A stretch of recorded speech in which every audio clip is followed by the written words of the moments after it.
On 31st December, I surprised my boyfriend with plane tickets to Latvia for his birthday. Those of you who don't know me, I'm from Latvia. My boyfriend has never been in Latvia before, and I haven't been home for 2 years, so it was a whole new adventure for the both of us. This video is going to be a bit different one. I will be asking my boyfriend questions, and in the background, you'll be able to visually see how our holiday was. Okay, so do you want to introduce yourself a bit? Yes, of course. Hi, I'm Matthew, Marta's partner. I'm British and I've never been to Latvia before, and I was very happy to be finding out that I'd be going there, and I was excited to meet your family and see the country. The first day, we were very tired from the early flight. After we landed, the first person we met was my mom, who was kind enough to pick us up from the airport. After having a bit of a rest, we all went to Rundalis. How was the experience for you? I really liked Rundalis Pills, and the gardens are very beautiful and very well maintained. It was very good that I was able to get an English voice guide on my phone, I'm very interested in the history, and it made it really easy, and it was no extra cost. The second day, we spent exploring Riga Old Town, just wandering around, and we went up Svētā Pētera baznīca to see Riga from the top. What a view! As somebody who has lived in Riga, I had never seen Riga from the top. I definitely recommend going up the tower if anybody is in Riga. Don't forget the sorrel soup we had. Oh god, yes. I wanted Matthew to taste a Latvian traditional sorrel soup, and we were lucky enough that Mazā Terapija offered it on the day we were there. How did you like it, or did I hype it up too much? No, it was absolutely lovely. Actually, everything from that cafe we had was so good and tasty, including the coffee cake I had and the sandwich. We unfortunately didn't have much time to explore Riga because we had to go to Imagine Dragons concert. They are my favorite group, but for Matthew... Well, our music taste is quite different. You did make me listen to the song beforehand. I really enjoyed the concert and the stage. The stage was like in the middle of the forest, but yet in the middle of the city, which is a bit different. What was that place called? Meža parks. Meža parks. That was it. It was raining the whole time, but we were really well protected. We all had our rain gear on, and it gave a different mood to the concert, I think. Day 3, we met my best friend Signe, and we all went to Kuldīga to see the medieval town and to see the widest waterfall in Europe. What was your first thought seeing Ventus Rumba? The waterfall wasn't as high as I had imagined, but I guess that's why it's called the widest waterfall and not the highest waterfall. But on the waterfall, there was fish jumping up, and it was nice to see them through a pair of binoculars on the side.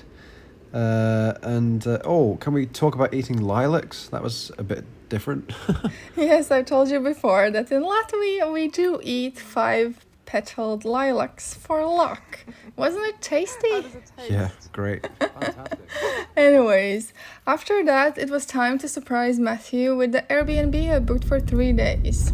But as we arrived late at night, we had to wait until morning to explore it properly. It is a tree house just by the Ninira Ezers. The property had so much to offer. There was a great walk just around the lake. We could use stand-up paddle boards, which we did, and it also offered a small boat to use, which Matthew made a good use of. The next morning, whilst Marta was relaxing, I went onto the lake with the boat. It was so nice and peaceful and beautiful, and all the birds were chirping in the background. Lovely. I was just enjoying seeing you enjoy yourself, and I had to speak to my dad and brother to see what time we would meet them for a kayak in Gaujas upe. But before that, we had a bit of a time to see Ērgļu klintis and another place that I unfortunately can't remember the name of. Yes, we were very productive that day. We went to a lovely cafe in Sirsis and walked around Sirsupils Parks. Unfortunately, it was late and the castle was closed, but it was still absolutely amazing to walk around the castle grounds and the park and the lakes that was there. And we saw one black swan family. It was amazing. The next day we had to say goodbye to the Airbnb and make our way towards the city I was born at, Bauska. On our to-do list we still had one thing that we really wanted to do, and that was to go to a bog. So we ended up stopping at lieliska kurs.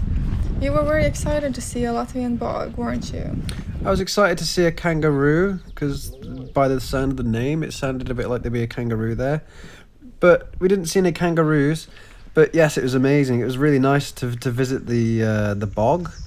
It was also a fire watchtower there, which we walked to the top of. And going to the top of the tower, you got to see the top of all the tree canopy and see the whole of the bog from the top. It was so interesting to see the beautiful ecosystem. One of the other things I wanted to see when I was in Latvia was a moose, which I didn't get to see. I was expecting one to just creep out of the bog, but that didn't happen.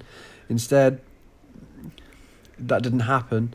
But we were rewarded with a view of a marsh harrier, which is very special. So what are your overall thoughts of Latvia? I really enjoyed my time in Latvia. I'd recommend visiting Latvia to everyone. It was very lovely to meet Marta's family, and all the people we met in Latvia were very friendly. I found it really easy to travel around. The roads were really quiet and good, apart from the occasional dirt track, which is a bit of a surprise, but that didn't stop us getting around. I think Latvia is not on most people's radar as a holiday destination, which meant it didn't feel very touristy at all and perhaps more authentic. The historic villages were very beautiful and unspoiled, and it was amazing to see all the wildlife, especially the storks building nests on top of houses and telephone wire poles. They built these nests that were like the size of cars, and they were balanced on top of a telephone wire pole, which is like a very, very narrow stick. So I don't know how they built them, though that was pretty amazing. Oh, and I recommend the sorrel soup to everyone.